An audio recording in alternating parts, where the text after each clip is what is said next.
आकाशवाणी से पेश है खबरनामा।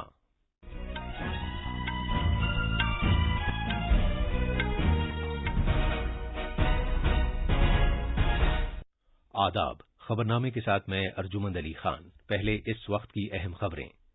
वजीर आजम ने रियासती सरकारों को सलाह दी है कि वो कोविड-19 को फैलने से रोकने की खातिर लॉकडाउन का इस्तेमाल आखिरी मुतबादिल के तौर पर करें।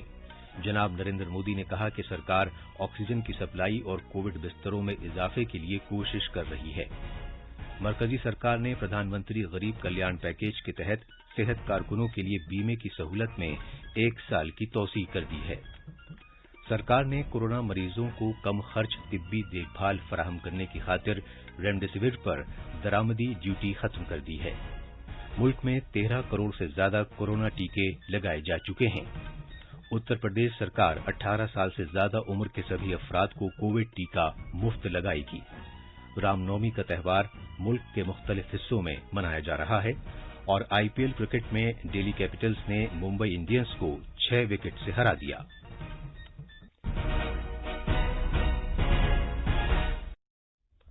जैसा कि आप जानते हैं, मुल्क में कोविड के मामलात फिर से बढ़ने लगे हैं। सामीन से अपील है कि गफलत न बरतें, हर तरह की एहतियात पर अमल करें और 45 साल से ज्यादा उम्र के सभी लोग किसी पशुपेश के बगैर टीका लगवाएं। महफूज रहें और ये 3 आसान तरीके अपनाएं। चेहरे पर मास्क लगाएं, जिस्मानी फासले के लिए 2 गज की दूरी बरकरार रखें और हाथ और चेहरा साफ रखने पर खास ध्यान दें। अब खबरें तफसील से। वजीर आजम नरेंद्र मोदी ने जोर देकर कहा है कि मुल्क को पुख्ता अज़्म, दिलेरी और तैयारी के साथ कोविड-19 की दूसरी लहर पर उबूर हासिल करना होगा। वजीर आजम ने रियासतों से जोर देकर कहा कि वो लॉकडाउन नाफिज करने का फैसला आखिरी मुतबादिल के तौर पर ही करें। कोविड-19 सूरत हाल के बारे में कौम से खिताब करते हुए जनाब मोदी ने कहा कि छोटे छोटे कंटेनमेंट जोन्स पर तवज्जो मरकूज की जानी चाहिए। साथियों, आज की स्थिति में हमें देश को लॉकडाउन से बचाना है। मैं राज्यों से भी अनुरोध करूंगा कि वो लॉकडाउन को अंतिम विकल्प के रूप में ही इस्तेमाल करें। लॉकडाउन से बचने की भरपूर कोशिश करनी है और माइक्रो कंटेनमेंट जोन पर ही ध्यान केंद्रित करना है। हम अपनी अर्थव्यवस्था की सेहत भी सुधारेंगे और देशवासियों की सेहत का भी ध्यान रखेंगे। वजीर आजम ने कहा कि मुल्क के कई हिस्सों में ऑक्सीजन की मांग में इजाफा हुआ है और मरकज और रियासती सरकारें प्राइवेट सेक्टर के साथ मिलकर उन सभी अफराद के लिए ऑक्सीजन दस्तयाब कराने की कोशिश कर रही हैं जिनको इसकी जरूरत है। इस बार कोरोना संकट में देश के अनेक हिस्से में ऑक्सीजन की डिमांड बहुत ज्यादा बढ़ी है। इस विषय पर तेजी से और पूरी संवेदनशीलता के साथ काम किया जा रहा है। केंद्र सरकार, राज्य सरकारें, प्राइवेट सेक्टर सभी की पूरी कोशिश है कि हर जरूरतमंद को ऑक्सीजन मिले। ऑक्सीजन प्रोडक्शन और सप्लाई को बढ़ाने के लिए भी कई स्तरों पर उपाय किए जा रहे हैं। राज्यों में नए ऑक्सीजन प्लांट्स हो, 1 लाख नए सिलेंडर पहुंचाने हो, औद्योगिक इकाइयों में इस्तेमाल हो रही ऑक्सीजन का मेडिकल इस्तेमाल हो, ऑक्सीजन रेल हो, हर प्रयास किया जा रहा है। वजीर आजम ने रियासतों की सरकारों से कहा कि वो अपने यहां काम करने वाले कारकुनों से कहें कि वो जहां पर हैं वहीं रहें। जनाब मोदी ने कहा कि दीगर रियासतों के कारकुनों को इस तरह का भरोसा दिलाए जाने से उन्हें मदद मिलेगी। वजीर आजम ने डॉक्टरों, तिब्बी अमले, सफाई सुथराई से वाबस्ता कारकुनों, पुलिस और हिफ्जान सेहत कारकुनों के पुख्ता अज़्म के लिए उनकी सताइश की। मैं देश के सभी डॉक्टरों, मेडिकल स्टाफ, पैरामेडिकल स्टाफ, हमारे सभी सफाई कर्मचारी भाई बहन, हमारे एम्बुलेंस के ड्राइवर्स, हमारे सुरक्षा बल, पुलिसकर्मी सभी की सराहना करूंगा। आपने कोरोना की पहली वेव में भी अपना जीवन दांव पर लगाकर लोगों को बचाया था। आज आप फिर इस संकट में अपने परिवार, अपने सुख, अपनी चिंता छोड़कर दूसरों का जीवन बचाने में दिन रात जुटे हुए हैं। जनाब मोदी ने कहा कि कुछ शहरों में कोविड-19 मरीजों के लिए मखसूस बड़े अस्पताल बनाए जा रहे हैं। वजीर आजम ने कहा कि भारत में बनाए गए 2 वैक्सीन्स के साथ मुल्क ने दुनिया की सबसे बड़ी टीकाकारी मुहिम शुरू की। जनाब मोदी ने कहा कि अगले महीने की पहली तारीख से 18 साल से ज्यादा उम्र के सभी लोग टीका लगवा सकेंगे। 1 मई के बाद से 18 वर्ष की ऊपर के किसी भी व्यक्ति को वैक्सीनेट किया जा सकेगा। अब भारत में जो वैक्सीन बनेगी उसका आधा हिस्सा सीधे राज्यों और अस्पतालों को भी मिलेगा। इस बीच गरीबों, बुजुर्गों, निम्न मध्यम वर्ग के लोग, 45 वर्ष की आयु के ऊपर के व्यक्तियों के लिए केंद्र सरकार का जो वैक्सीन कार्यक्रम चल रहा है वो भी उतनी ही तेजी से जारी रहेगा। पहले की तरह ही सरकारी अस्पतालों में मुफ्त वैक्सीन मिलती रहेगी, जिसका फायदा, जैसा मैंने कहा, हमारे गरीब परिवार हो, हमारे मध्यम वर्ग, निम्न मध्यम वर्ग के परिवार हो, वो उनका लाभ उठा सकेंगे। वजीर आजम ने कहा कि दवासाजी का शोबा वैक्सीन की तैयारी और सही दवाओं के इस्तेमाल समेत कोविड-19 के सभी चैलेंजों से निपटने के लिए अनथक काम कर रहा है। जनाब मोदी ने कहा कि गुज़श्ता चंद रोज में सरकार ने जो कदम उठाए हैं उनसे यकीनन कोविड-19 की मौजूदा सूरत-ए-हाल का सामना करने में मदद मिलेगी। वजीर आजम ने कहा कि कोरोना के इस बहरान में इस बीमारी से बचने के लिए जो भी एहतियाती इक़दामात हैं उन पर सभी को अमल करना चाहिए। रामनवमी है और मर्यादा पुरुषोत्तम श्री राम का हम सभी को यही संदेश है कि हम मर्यादाओं का पालन करें। कोरोना के इस संकट काल में कोरोना के बचने के जो भी उपाय है, कृपया करके उनका पालन 100% करिए। दवाई भी, कड़ाई भी, इस मंत्र को कभी भी भूलना नहीं है।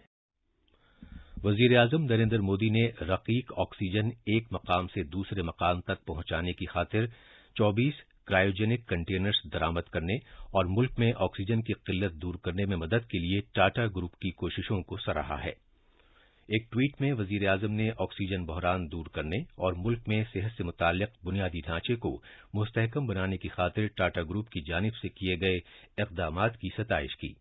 जनाब मोदी ने कहा कि भारत के लोग मिलकर कोविड-19 से मुकाबला करेंगे। मरकजी सरकार ने सेहत कारकुनों के लिए प्रधानमंत्री गरीब कल्याण पैकेज के तहत बीमे की सहूलत में 1 साल के लिए तौसीह कर दी है। सेहत और खानदानी बहबूद के वजीर डॉक्टर हर्षवर्धन ने कहा कि प्रधानमंत्री गरीब कल्याण पैकेज से उन कोरोना जांबाजों के जेर किफालत अफराद को तहफ़्फ़ुज़ फराहम हुआ है जिन्होंने कोविड-19 आलमी वबा के दौरान अपनी जान गंवा दी थी। मरकजी सरकार ने रेमडेसिविर पर दरामदी ड्यूटी खत्म कर दी है ताकि कोविड-19 मरीजों के लिए कम खर्च पर तिब्बी सहूलत फराहम की जा सके। इस इक़दाम से रेमडेसिविर की सप्लाई में इजाफा होगा और इसकी कीमत भी कम हो सकेगी, जिससे मरीजों को फायदा होगा। वजारत खजाना की जानिब से जारी किए गए नोटिफिकेशन में कहा गया है कि रेमडेसिविर के अज्जा, इंजेक्शन और इसको बनाने में इस्तेमाल होने वाले मखसूस मादों पर से दरामदी ड्यूटी हटाई गई है। वजारत ने कहा है कि इसका इतलाक इस साल 31 अक्टूबर तक जारी रहेगा। इधर मरकजी सेहत सेक्रेटरी और दवासाजी के महकमे के मरकजी सेक्रेटरी ने कोविड मरीजों के इलाज के लिए दवाओं के इस्तेमाल के मामले पर तबादला ख्याल के लिए रियासतों और मरकज के जेर इंतजाम इलाकों के साथ मीटिंग की। सभी रियासतों और मरकज के जेर इंतजाम इलाकों से कहा गया है कि वो रेमडेसिविर के माकूल इस्तेमाल को यकीनी बनाएं, दवाओं की कालाबाजारी या जखीरा अंदोजी की रोकथाम करें और खुशउस्लूबी के साथ दवाओं की बैन रियासती फराहमी में सहूलत पैदा करें। ये खबरनामा आकाशवाणी से नशर किया जा रहा है। भारत ने कोविड-19 वबा को कंट्रोल करने की अपनी कोशिशों के तहत नई बुलंदी हासिल करते हुए अपने शहरियों को कोविड से बचाव के 13 करोड़ से ज्यादा टीके लगा लिए हैं। सेहत और खानदानी बहबूद की वजारत ने मुत्तला किया कि कल तकरीबन 29 लाख टीके लगाए गए। उत्तर प्रदेश हुकूमत ने 1 मई से 18 बरस से ज्यादा उम्र के सभी अफराद को कोविड से बचाव के टीके मुफ्त लगाने का फैसला किया है। वजीर आला योगी आदित्यनाथ की सदारत में काबीना मीटिंग में यह फैसला किया गया। काबीना ने 18 बरस से ज्यादा उम्र के सभी अफराद को टीकाकारी के अमल में शामिल किए जाने पर वजीर आजम जनाब मोदी का शुक्रिया भी अदा किया। काबीना मीटिंग के बाद जारी बयान में कहा गया है कि रियासती सरकार टीकाकारी के अमल पर अपने खुद के वसाइल की बुनियाद पर पेशकदमी करेगी। गुजरात में कोविड-19 के 12,206 नए मामलात सामने आए हैं। सबसे ज्यादा 4,631 नए मामलात की इत्तला अहमदाबाद शहर से मिली है, जबकि सूरत में 1,553 नए मामलात सामने आए। रियासत में कल कोविड-19 की वजह से 121 मरीजों की मौत हुई। हमारे नामानिगार ने बताया है कि वजीर आला विजय रूपानी ने कोविड-19 को फैलने से रोकने और कोविड मरीजों के इलाज के लिए कई इक़दामात का ऐलान किया है। मजीद तफसील हमारे नामानिगार से। गुजरात के वजीर आला विजय रूपानी ने कल रात सोशल मीडिया के जरिए अवाम से खिताब करते हुए कहा कि सभी प्राइवेट अस्पतालों, क्लिनिक्स और नर्सिंग होम्स को कोविड-19 मरीजों का इलाज करने की इजाजत होगी और अब उन्हें सरकार से किसी तरह की मंजूरी लेने की जरूरत नहीं होगी। अस्पतालों को इस बारे में सिर्फ जिला हुक्काम को ही मुत्तला करना होगा। इसके अलावा सरकारी अस्पतालों के सभी एजाजी अमले को अगले 3 महीने तक 20,000 रुपए की एजाजी तनख्वाह मिलेगी। अहमदाबाद से योगेश पांड्या की रिपोर्ट के साथ खबरनामे के लिए शमीम इरफान। मध्य प्रदेश में कोरोना वबा के इन्फेक्शन के सिलसिले को तोड़ने के लिए कर्फ्यू में 30 अप्रैल तक की तौसीह कर दी गई है। कल कोरोना पर एक कोर ग्रुप की मीटिंग से खिताब करते हुए वजीर आला शिवराज सिंह चौहान ने कहा कि जनता कर्फ्यू का मौसर निफाज हर शहर, गली, मोहल्ले और गांव में जरूरी है। हुकूमत ने कोरोना इन्फेक्शन से बचाव के सिलसिले में कल नए रहनुमा उसूल भी जारी किए। एक रिपोर्ट। नए रहनुमा उसूल के मुताबिक लाजमी खिदमात फराहम करने वाले दफातर के अलावा रियासत के सभी सरकारी और निजी दफातर अब सिर्फ 10% मुलाजमीन के साथ काम करेंगे। किसी भी तरह के समाजी, सियासी, खेल, तफरीही, तालीमी, सकाफती, अवामी और मजहबी प्रोग्राम पर मुकम्मल पाबंदी रहेगी। इस दौरान अपने घरों में अलग थलग रह रहे मरीजों को जरूरी अद्वियात की किट और हिदायत पर मुश्तमिल किताबचा फराहम किया जाएगा। भोपाल से संजीव शर्मा की रिपोर्ट के साथ खबरनामे के लिए मैं शबाना बेगम। कौमी राजधानी दिल्ली में कल कोरोना इन्फेक्शन के सबसे ज्यादा मामला सामने आए। दिल्ली सरकार के मुताबिक पिछले 24 घंटे में दिल्ली में कोरोना वायरस के 28,000 से ज्यादा नए मामलात की इत्तला मिली। इस तरह शहर में अब तक 9 लाख से ज्यादा अफराद मुतासिर हो चुके हैं। ओडिशा में राजधानी भुवनेश्वर और कटक में सभी मजहबी मकामात आज से अकीदतमंदों के लिए बंद रहेंगे।